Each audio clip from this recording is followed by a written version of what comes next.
Abu Zayd Abd al-Rahman ibn Muhammad ibn Khaldun al-Hadrami, known to the world as Ibn Khaldun, was born in Tunis on May 27, 1332.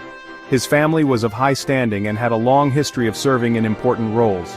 They were originally from Hadramaut in southern Arabia and had settled in Seville in Al-Andalus during the early days of the Muslim conquest.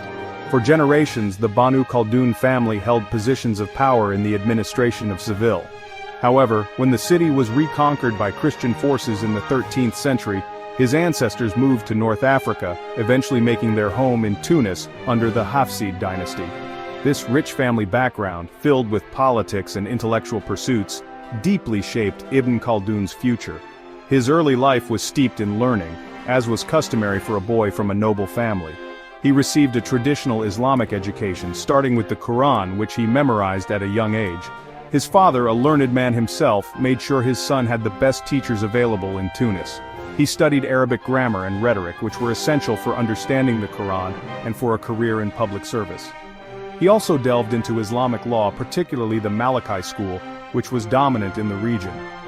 This education provided him with a strong foundation in the religious sciences, preparing him for a life of scholarship and legal practice. Beyond religious studies, Ibn Khaldun's education was remarkably broad and comprehensive. He explored subjects that were part of the rational sciences, including logic, philosophy, mathematics, and even medicine. He read the works of great thinkers like Ibn Rushd, also known as Averroes, and Avicenna, which exposed him to the philosophical traditions of the classical world. This dual education, combining the traditional religious sciences with the secular rational sciences, gave him a unique intellectual toolkit. It allowed him to analyze the world around him from multiple perspectives, a skill that would later become the hallmark of his groundbreaking work in history and sociology. Tragedy struck Ibn Khaldun's life when he was just 17 years old. In 1348, the Black Death swept through Tunis, claiming the lives of his parents and many of his respected teachers. This devastating event marked a sudden end to his formal education and thrust him into the adult world. Left to make his own way, the young and brilliant Ibn Khaldun had to use his education and family connections to find a place in the complex and often dangerous political landscape of North Africa. This personal loss, combined with the immense social upheaval caused by the plague, likely influenced his later reflections on the rise and fall of civilizations. At the young age of 20, Ibn Khaldun began his political career in the court of the Hafsid ruler of Tunis. His skills in calligraphy and his sharp intellect earned him the position of Katib al-Alama, the writer of the introductory notes for official documents. While this was a ceremonial role, it was his first step into the world of statecraft. However, the political situation in Tunis was unstable and Ibn Khaldun was ambitious. He soon left for Fez, the vibrant capital of the Marinid Sultanate in Morocco. There, he hoped to find greater opportunities to use his talents and advance his career in a more powerful court.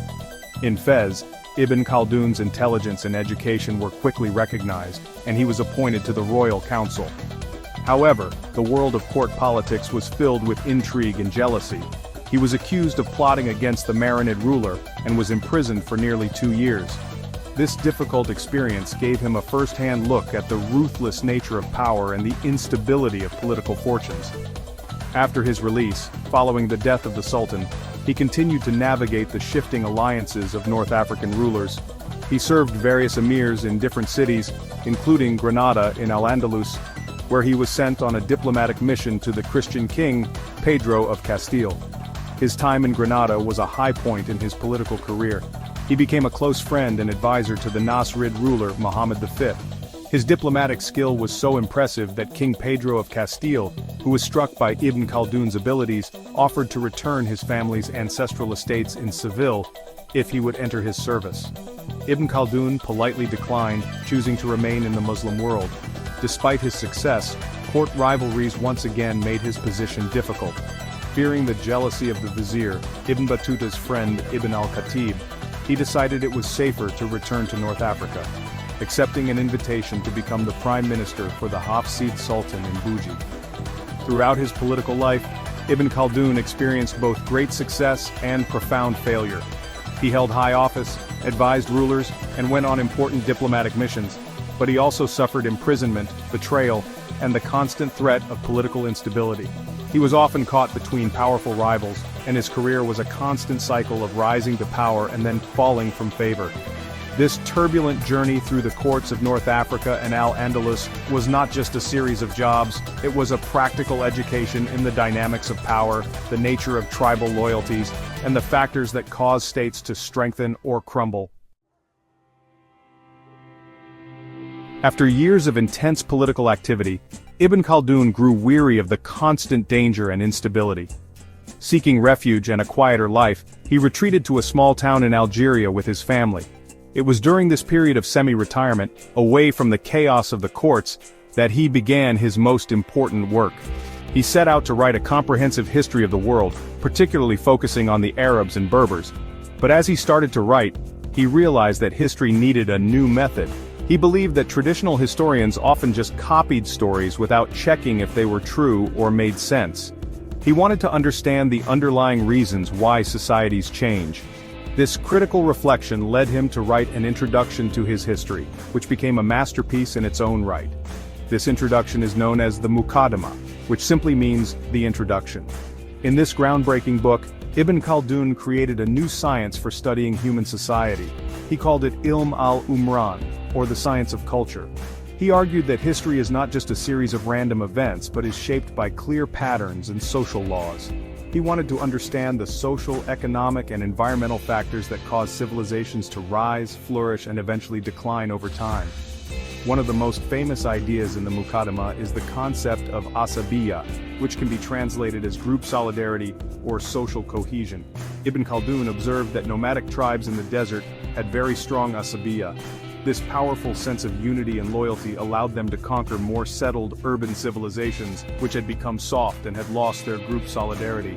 However, once the conquerors established a new dynasty and settled in cities, their own asabiyya would begin to weaken over several generations. They would become accustomed to luxury and lose their tough, unified spirit, making them vulnerable to a new group with stronger solidarity. Ibn Khaldun's Muqaddimah was far ahead of its time, introducing ideas that would not be explored in Europe for centuries. He discussed topics that we now consider part of sociology, economics, and political science.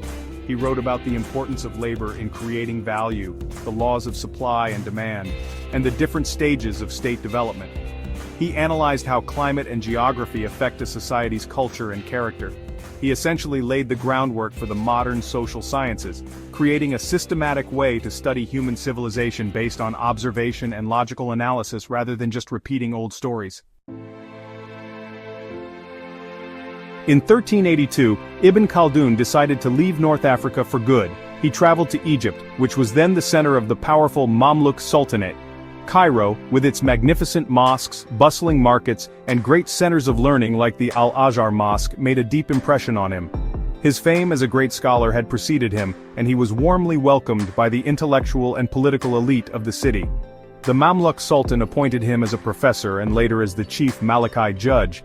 This was a prestigious and powerful position, but it was also very challenging. Ibn Khaldun tried to reform the justice system and fight corruption, which made him many enemies among the established officials. His time in Egypt was also marked by personal tragedy. While he was establishing his new life in Cairo, he arranged for his family to join him from Tunis. Tragically, the ship carrying his wife and children sank in a storm off the coast of Alexandria, and he lost his entire family. This devastating loss deeply affected him, but he continued with his work as a scholar and a judge. He spent the last 2 decades of his life teaching, writing, and serving in the legal system of Cairo. It was during this period that he completed his massive history, the Kitab al-Ibar, for which the Muqaddimah was the introduction. One of the most dramatic episodes of his later life occurred in 1401, during the siege of Damascus by the formidable Mongol conqueror Tamerlane. Ibn Khaldun was in the city at the time and was chosen by its leaders to negotiate with Tamerlane. He was lowered over the city walls in a basket and spent several weeks in Tamerlane's camp.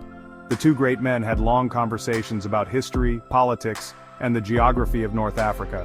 Tamerlane was fascinated by Ibn Khaldun's knowledge, and Ibn Khaldun in turn gained a unique first-hand insight into the mind of one of history's most powerful conquerors, an experience he later wrote about in detail.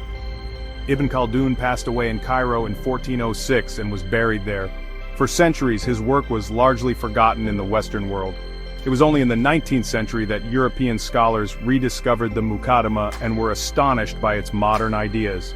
Today, Ibn Khaldun is universally recognized as one of the greatest thinkers of the Middle Ages. He is considered a father of sociology, modern historiography, and economics. His insights into how societies function, the importance of social solidarity, and the cyclical nature of dynasties remain incredibly relevant.